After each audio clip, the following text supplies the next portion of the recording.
میری پیاری پیاری ماؤں، بہنوں اور پیاری پیاری بچوں، السلام علیکم ورحمۃ اللہ وبرکاتہ۔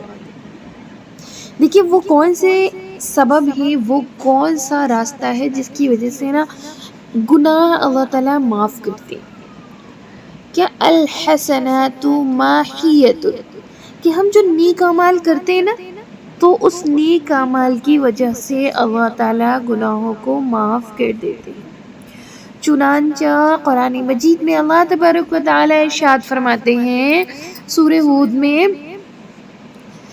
ان الحسنات یذہبن السیئات، بے شک نیکیاں گناہوں کو مٹا دیتی ہیں۔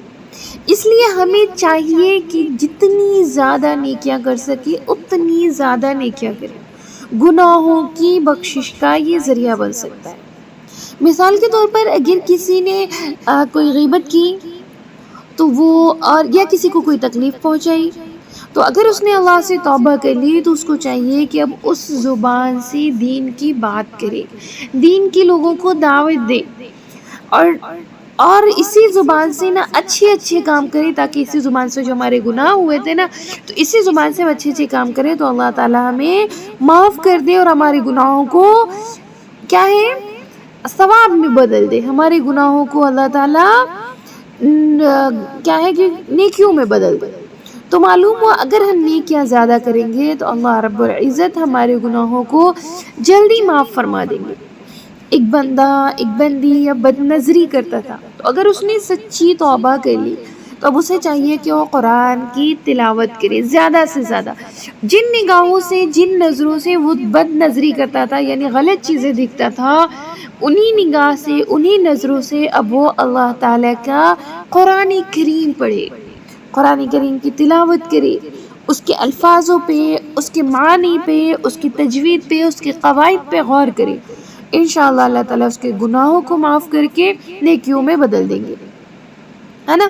دیکھیں جس طرح نیکیاں زیادہ کریں گے نا، دوڑ دوڑ کر نیکیاں کریں گے تو اللہ تعالیٰ آپ کے گناہوں کو معاف فرما دے گا۔ اور دستور ہے کہ جیسے ادھار کی کوئی چیز ہوتی ہے نا تو اس سے تھوڑی وقت میں زیادہ کام نکالنے کی کوشش کرتے ہیں۔ یعنی اگر کسی سے کوئی سامان لے کر آتے ہیں، مثال کے طور پہ ایک پریس لے کر آئے یعنی استری، تو جب ہم کو پریس کرنا ہوتا ہے تو ہم کیا کرتے ہیں کہ ابھی کسی سے مانگ کر لیا تو سوچتے ہیں کہ ابھی جلدی جتنے بھی کپڑے ہیں نا ان سب کو پریس کر لو تاکہ پھر دوبارہ کچھ ٹائم ہمیں مانگنا نہ پڑے، ایسا سوچتے ہیں، ایسی ایک سوچ ہوتی ہے۔ تو لیکن کیا ہوتا ہے کہ وہ استری یعنی وہ جو پریس ہوتی ہے وہ ہماری نہیں ہوتی، وہ مانگ کر کسی اور کی ہوتی۔ اسی طرح یہ جسم جو ہے وہ ہمارا نہیں ہے، وہ اللہ تعالیٰ کا دیا ہوا ہے، کچھ ٹائم کے لیے ہمیں اللہ تعالیٰ نے اس دنیا میں بھیجا ہے، صرف اور صرف کچھ ٹائم کے لیے۔ تو ہمیں اس جسم کو اللہ کی یاد میں، اللہ کے کاموں میں، دین کے کاموں میں اللہ کے لیے خوب تھکانا ہے، اللہ کے لیے خوب سارا کام کرنا ہے، تبھی تو ہم یہاں پر نیکیاں اللہ تعالیٰ سے زیادہ نیکیاں اکٹھا کرنے کی کوشش کریں گے تو ان نیکیوں کا فائدہ ہمیں کب ہوگا؟ مرنے کے بعد۔ اسی لیے اللہ والے کیا کرتے تھے؟ اپنی زندگی کو آرام میں نہیں گزارتے تھے بلکہ دن بھر ان کا نیکیوں سے بھرا رہتا تھا، راتیں ان کی نیکیوں سے بھری رہتی تھی، عبادات سے بھری رہتی تھی، دن اور رات میں فرق نہیں ہوتا تھا۔ یہ تو میرا اور آپ کا فرق ہوتا ہے کہ رات آ گئی چلو سو جائے، اللہ والوں کا کیا تھا؟ زندگیوں میں یہ فرق ہی نہیں تھا، ان کو رات نظر نہیں آتی تھی، دن نظر نہیں آتا تھا، جب تک سانس میں سانس رہی انہوں نے اللہ کے دین کا کام کرتے رہے۔ ایسے ہی صحابہ اکرام نے کیا، جتنی بھی نیکی کر لی اتنی ہی کم تھی، جتنے ہی نیک کام کیے اتنا ہی ان کے لیے کم ہوتا تھا، اتنی زیادہ نیکیاں کرتے تھے، بہت زیادہ۔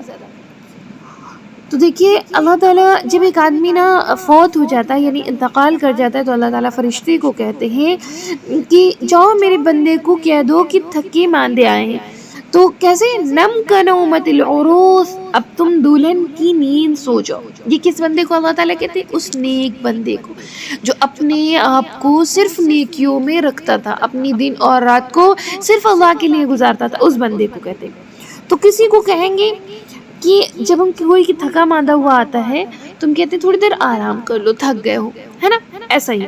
تو مفسرین نے لکھا ہے کہ یہ کیوں کہا اللہ تعالیٰ نے کہ دلہن کی مانند سوچو؟ تو